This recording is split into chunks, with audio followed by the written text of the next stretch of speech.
the catching up economy and the frontier economy. Okay, we want to build a model explaining these facts. So last week we have three parts. The first two parts are all models. We have a technology diffusion model, and we also have one model showing how international trade affects economic growth. And the last part, in which we do not spend much time, is empirical part. So the empirical part is not about some unified methodology, but instead we try to introduce the empirical method for different types of testing. Okay, so that's for last week. In the first part, technology diffusion, we have technology diffusion in three different models.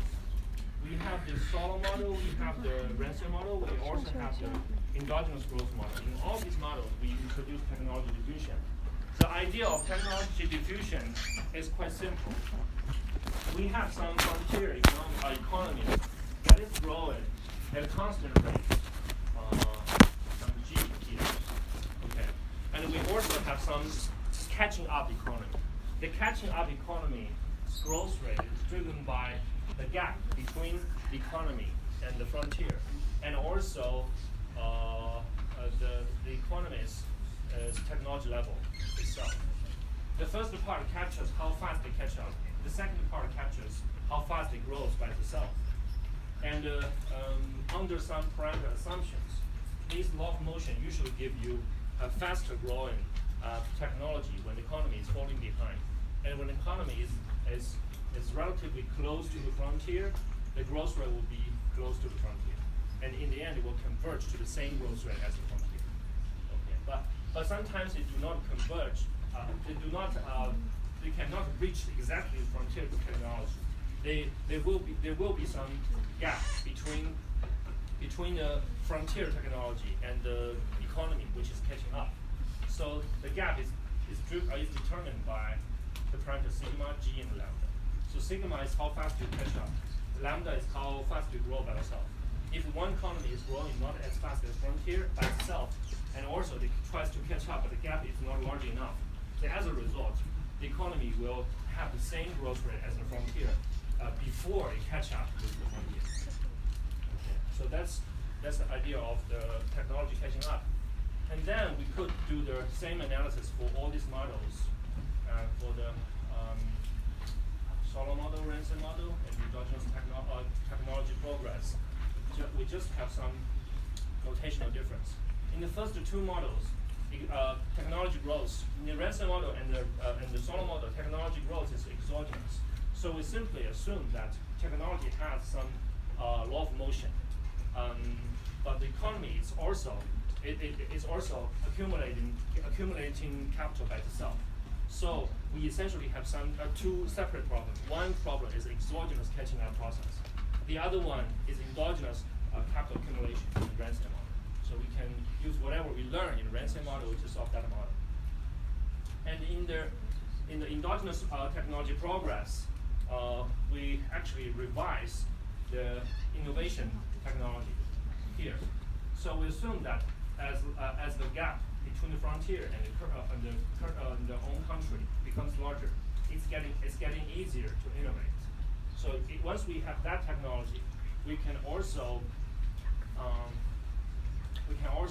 solve for some balanced growth path gap between the frontier and the current economy. So the gap is determined by something like this. Okay. So we basically need to solve the variety expansion model once again, but replace our original innovation technology with this equation, and then you'll be able to get this. Okay. So then we introduce another model about trade and growth.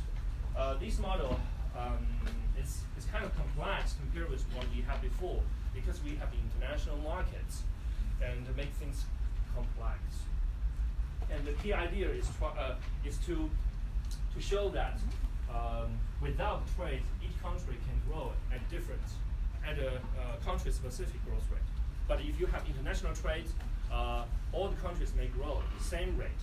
In another word, this model tells you that international trade actually brings all countries together. Instead of exacerbating the income inequality across the world, it actually alleviates the problem. So that's the idea of the model. So in that model, we have each country has a preference, a standard preference, and we have consumption, investment, price standard, and we assume labor does not play a role, such that we can make the model very simple. So a key assumption here is that each country is producing some varieties, the intermediate varieties exclusively. They can produce the varieties, but others cannot produce it. Okay. So this is also the reason why if you have access to the international markets, you benefit from that because you have access to more varieties. Okay, we know that more variety makes the economy more productive. So this is one of the issue. And in the model, we assume that international trades are open only for intermediate varieties, not for other markets. This assumption is made for simplicity. We made assumption to show that even if you only open one market, you can still get a very good result. If you open many markets, maybe you can get even better. Okay. So in that sense, you could have a set of prices for the intermediate varieties common to all the countries. Okay, so all the countries can purchase these varieties produced by each country.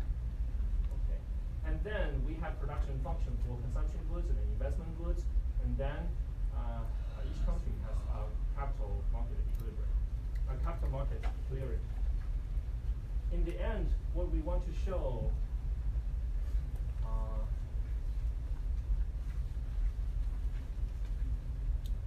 what we want to show is here.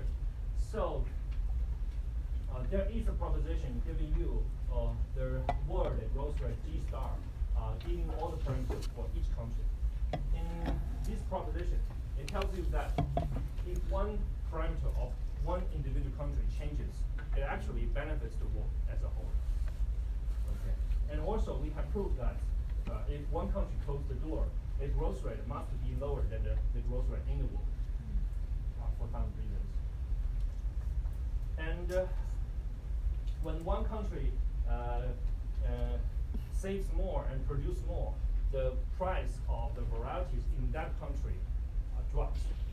Okay, and if that happens, that actually benefits other countries because other countries want to purchase the varieties from these countries to produce their own goods. So if one country is growing faster, or if one country is trying to grow faster, then they push down their product prices for intermediate goods, and other countries can benefit from that and grow faster.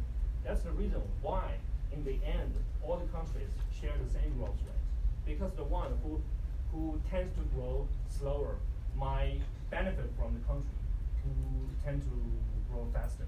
In the end, they are equalized. Okay. However, there is some difference between countries because their output levels are different. Okay, so you have the same growth rate, but you have different growth output levels, and in the end, we can explain why in the world you have some world income distribution across different countries, but all the countries are moving up. So these facts can be explained in this one. And it's also consistent with history because we can go back to the very beginning. So before a country opens the door, so the gap between this country and the frontier or the world's economy is getting larger and larger. And after the country opens the door, it tends to grow consistently with the frontier. Okay. So it also provides some evidence suggesting that opening the door can help the country grow faster. That's the idea for last week. We have some of the bonus questions, and the bonus questions for last week is harder compared with before because this question involved with some more complex mathematical issues. So let's start with the first one. It's here.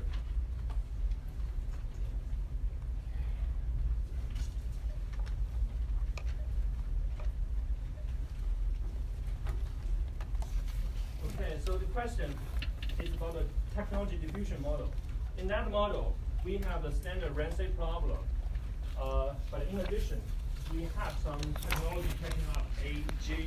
AJ is growing in some way, which is time varying. Okay, so in standard Ramsey model, if you used to assume that a constant growth rate for A, then you solve that. But now we have a time varying growth rate of A. The growth rate of A will be higher when the country is far away from frontier, but lower when it is closer to the frontier. Okay, now we want to show, in this situation, how should we change the phase diagram to show what happens here.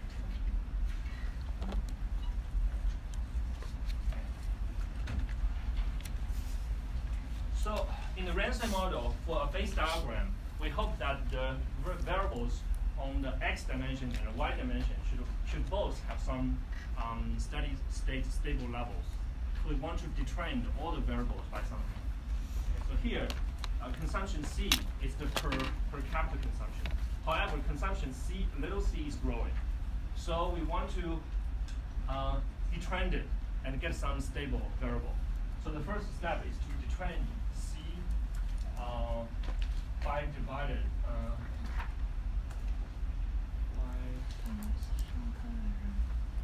dividing the technology level. Okay, after you define this variable, this C tilde will be some stationary variables that will not go into infinity, so that you can discuss that in the phase diagram.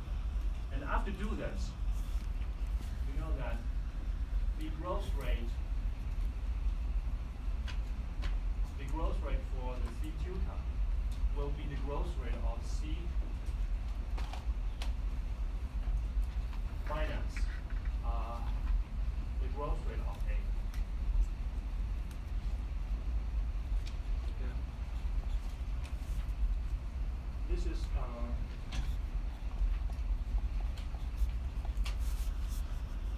G. We use some notation G. So then we could rewrite the optimality consumption, optimality condition for consumption.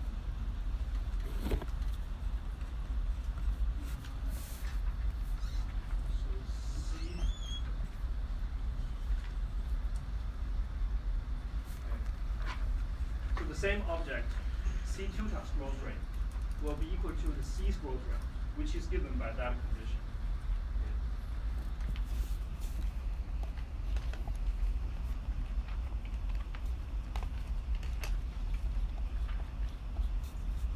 And also minus some GT. This will be the new equation for the growth of C star. And then we go back to the phase diagram. C tilde. So we have C tilde here and K here. Okay, so first we try to find the two lines such that C tilde is not growing and K is not growing. Okay, so if C tilde is not growing, then this equation will be equal to 0, and then you will be able to find some K such that it is 0. So you have a curve here in which C tilde is 0. And also think about law of motion. Then this term becomes C tilde. Okay. So we will also have something very similar like before for K star equal to 0. This is just the standard Ramsey model. But now we want to show the catching up effect. The catching up effect tells us that as time goes by, this G will become smaller and smaller as it gets closer and closer to the frontier. Okay. So if this one gets smaller, this one gets larger, and this whole expression gets larger. And but we know that for this curve, this whole expression is 0. So if G makes the whole expression getting larger, then K should make the whole expression getting smaller, such that it has 0 here. If this one make whole expression getting smaller, then this K inside should make the whole expression, the K inside should be larger. because the diminishing returns. Okay, so this one gets smaller, this one gets larger, and inside k gets smaller. So if that happens, that means as time goes by, this curve will shift to the left. Okay, because this k is such that the c theta is constant, it will get smaller and smaller. So in the very beginning, we will have a phase diagram with this curve and that curve. And in the end, we will have a phase diagram with the other two curves. So this is how to show the catching up effects in the phase diagram. Okay. So the phase diagram is dynamic, it's moving. And then at each moment, you have a phase diagram, but the phase diagram is changing all the time. So for other parts, it's standard, like the rest.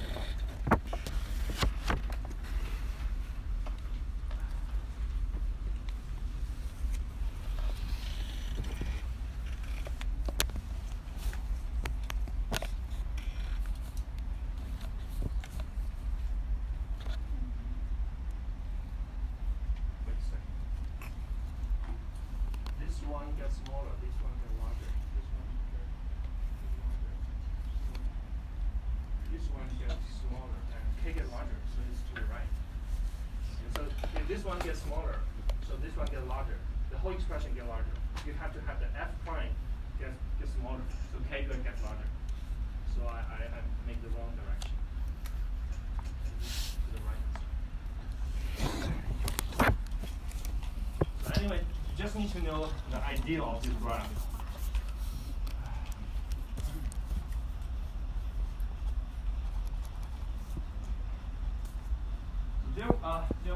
There are some intuition of this. So we know that as the one country catch up, then the growth rate becomes smaller. If the growth rate becomes smaller, it's actually easier for one country to keep the capital labor ratio higher. So this curve is right. Why can that happen? Because if one country is growing very fast, so maybe at one day you have some pretty good capital growth or capital labor ratio, but tomorrow the technology becomes so high such that the little k over AL, this number gets smaller tomorrow if you do not accumulate capital very fast. So in order to keep, in order to keep this expression as high as before, you have to invest a lot to make sure that your capital is growing fast enough to catch up with the growth. So that's the reason why if the economy is growing very fast, the effective capital labor ratio is very hard to get very large. Okay. So that's also the reason why once the country starts to slow down, this curve can move to the right. That's kind of intuition of the result. So sometimes when you do the mathematical analysis, you may also want to have some intuition of that to make sure that you are right in terms of mathematics.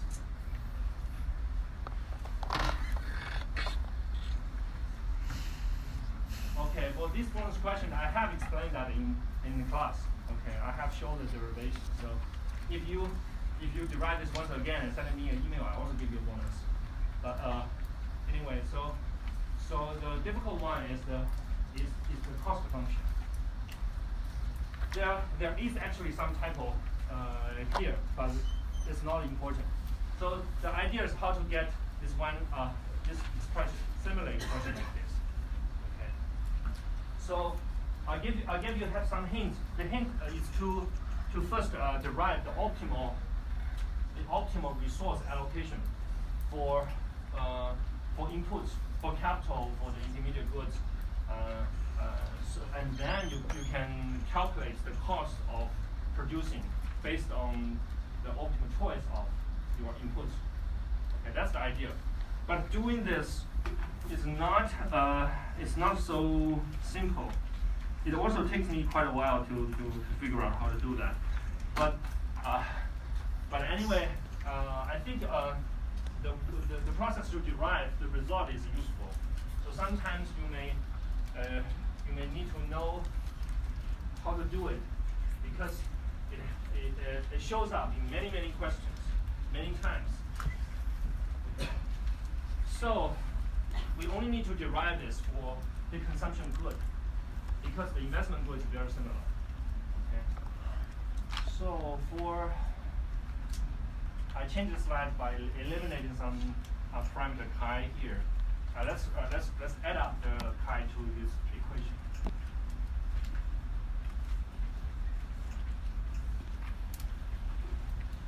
So suppose one firm is trying to optimize x and k to produce c. So you can think about this problem in two steps. The first step is to take the whole integral in brackets as an object, and try to think about if you suppose I define some big x. The big x is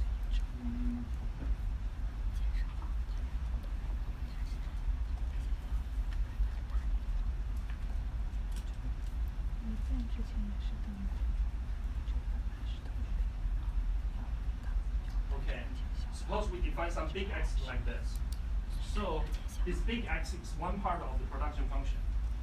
Now the production function will become a Cobb-Douglas production function of k and the big x. Okay.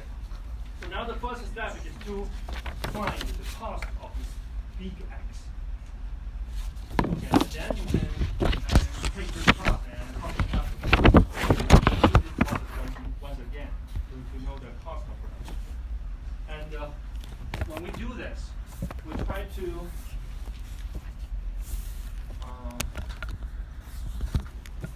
not so easy. So suppose we have some price index for this big x. The price index is the big P.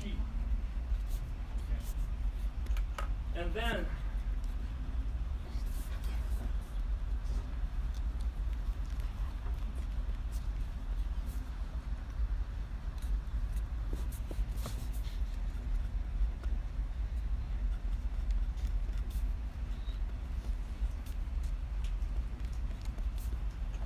this will be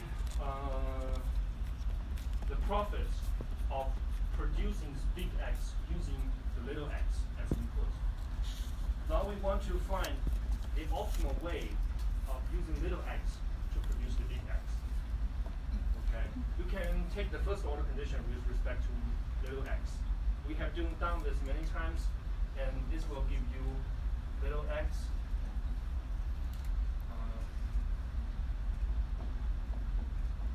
Little x is equal to some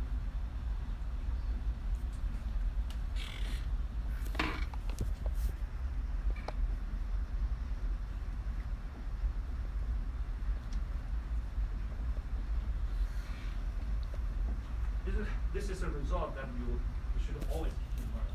Once you have some aggregator like this, you will always be able to get some demand function like this. So this is a relative price of these intermediate inputs to the price of the final goods. And this is elasticity of demand, and that is the how much object x dx you want to produce. You always have this. Now,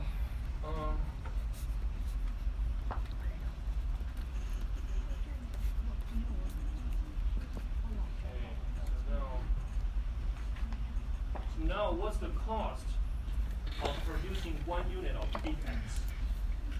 If you produce 1 unit of big X, then your demand for each little x will be given by this expression. Okay, then it's easy to calculate the cost. The cost is this.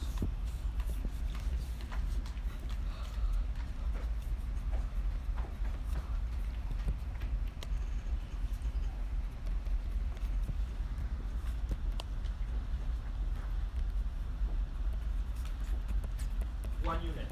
So don't write anything here. And this is the cost. And we know that this aggregator is constant return to scale. And we are thinking about some price taking problem. So there shouldn't be any profits. Once you produce 1 unit of big X, this is the cost. And your revenue will be this one. Okay. So now you can move the big P to one side and the integral to the other side.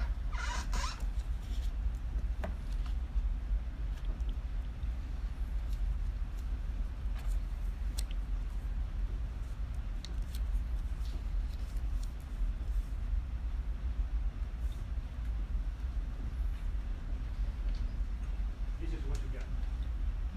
So we may get back to the cost function here. See, something very similar. So now we are in the halfway, which means the cost of having one big X is this. Okay. Now we can go back to the production function here, and treat it like a Laplace function. Now we are doing KC, and we are using big X to produce it. Here is 1, here is tau. Okay. And there is some pi here. We ignore that. So this is going to be C. Okay. So now we can do the same thing. We try to consider what's the optimal way to produce 1 unit of C by using K and big X. So the price of big X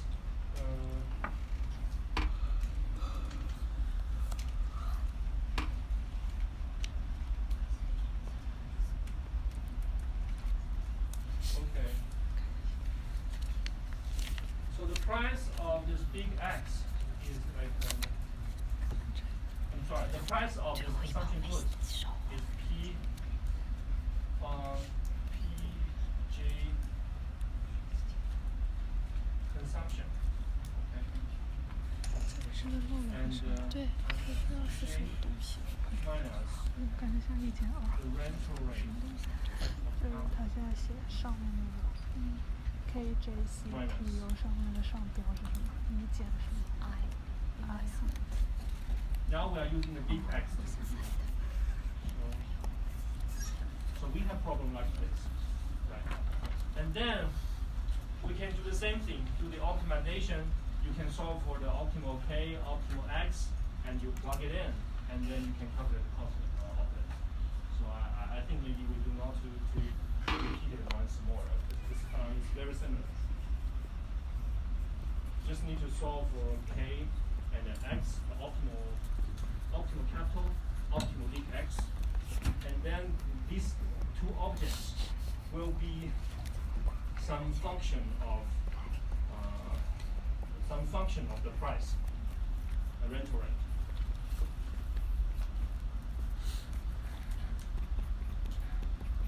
So in the end, we show you the result. The correct result is different from what we have in the slides.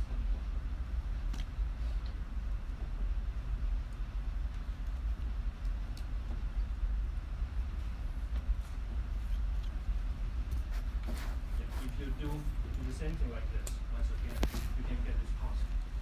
And I guess in the textbook, they only have the second part because they assume that the parameter I is equal to something such that this term is cancelled. But the book is too fast to talk anything about this. So they just show you the result on the right side.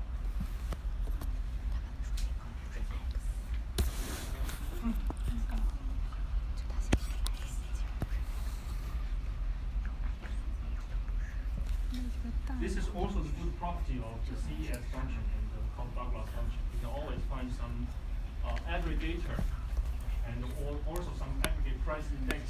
Once you have this, you can ignore the pieces inside.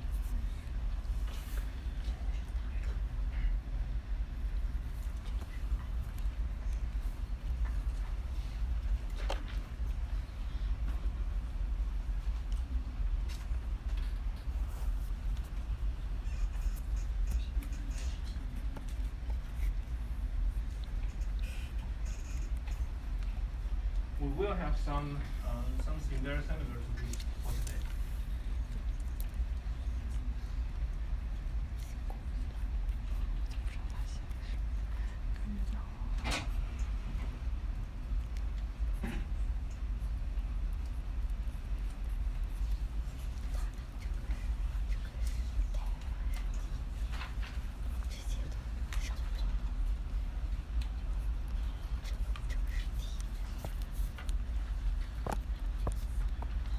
Okay, I will use the board here, so you may set up and to check it out in brief.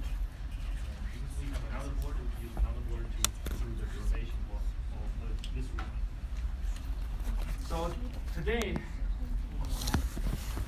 we will have some interesting models about structural transformation. So we have been talking about the balance growth past many times.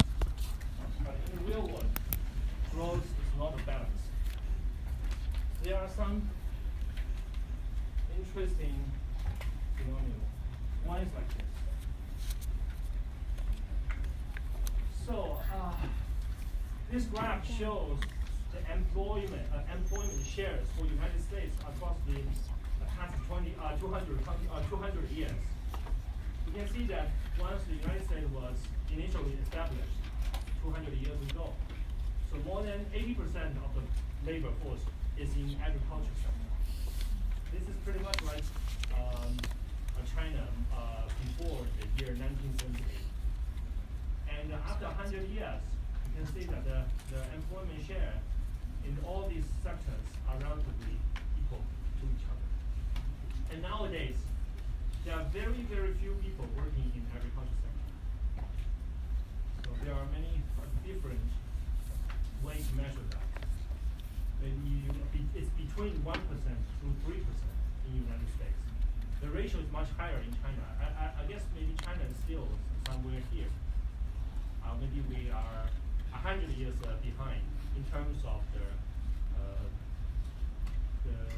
industry structures.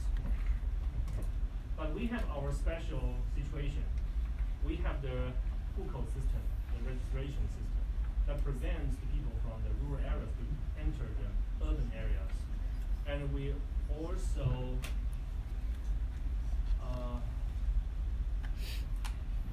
have some different policies for the land. For example, once you are staying in the rural areas, you are automatically allowed to have some land. So the land is owned by the group of the village. If you are in the village, you get some land.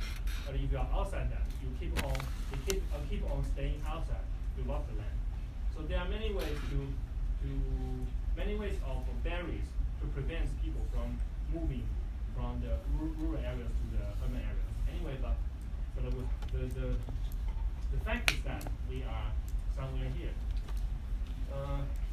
If some of you are interested in the Chinese data, you may try to collect the data online and plot some graph like this in Excel, and you can send the graph to me, you get a bonus. Okay. This is an easy bonus, but as long as you know where to get the data, it's very easy. Okay. I guess you only have the data after the establishment of the new China, maybe even after 1978, but it's fine. We just need to show some pattern of the non-balanced growth across different sectors.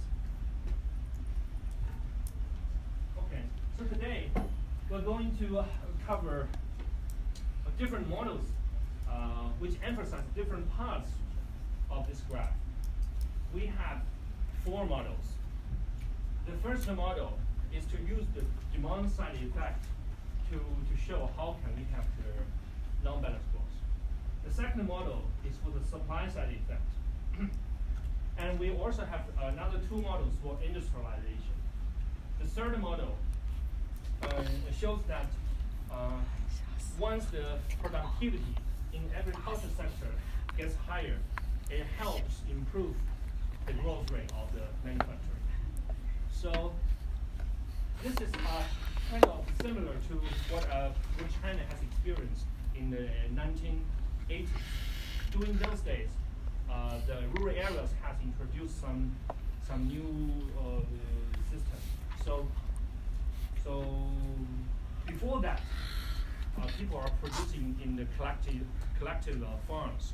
Okay, so you produce the goods, but the good is not owned by you. They have to be distributed by the higher levels of the organization. But after that, each of the family, they can manage some part of the land. And once you produce, you give something to the public, to the village, and then you keep the rest. So after that happens, the productivity of agriculture actually grows a lot. And in the end, they also benefits the manufacturing sector a lot. So people keep on talking about that, but we will have a model showing how that can be true and what is the key assumption here. Okay. So once you randomly write down some model, it's not always true. But according to this model, we will show you some assumptions that make this happen. Okay. And in the end, we have a model about industrialization. So in that model, we have the firms trying to adopt new technology, but it's very costly when you shift from the old to the new ones.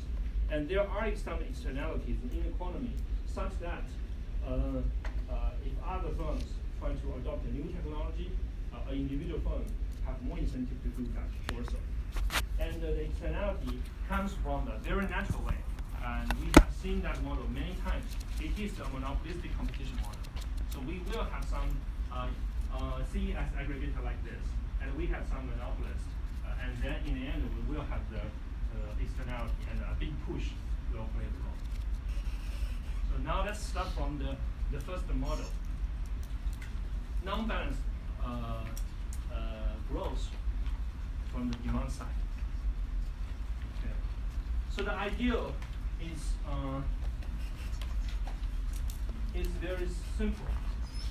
So suppose the household has some special demand for food. Okay. So you cannot own some manufacturing product before you get food. Okay. Get enough food. So in the very beginning of the growing stage, so the most of resources will be allocated to the agricultural sector to produce the food. Okay. And as the economy grows higher and higher, and then you will be able to allocate more resources to other sectors. That's the ideal. And this ideal is captured by a utility function, a utility aggregator, which is called the Stone-Geary aggregator. So the utility function is like this. So it's basically a Cobb-Douglas utility function. You have some agricultural consumption, manufacturing consumption, and service consumption. And three parts of consumption can add up to one thing you care about. This is like your basket, okay, your consumption basket. But there are some interesting terms here. You subtract some gamma A from agriculture sector. So let me ask one question. Why you can have people focusing on consumption in the very beginning if you subtract the gamma A here? Okay, so who can answer this question? I have explained the intuition of the demand side and non-balanced growth. But why can this utility function capture that effect? Please tell. So,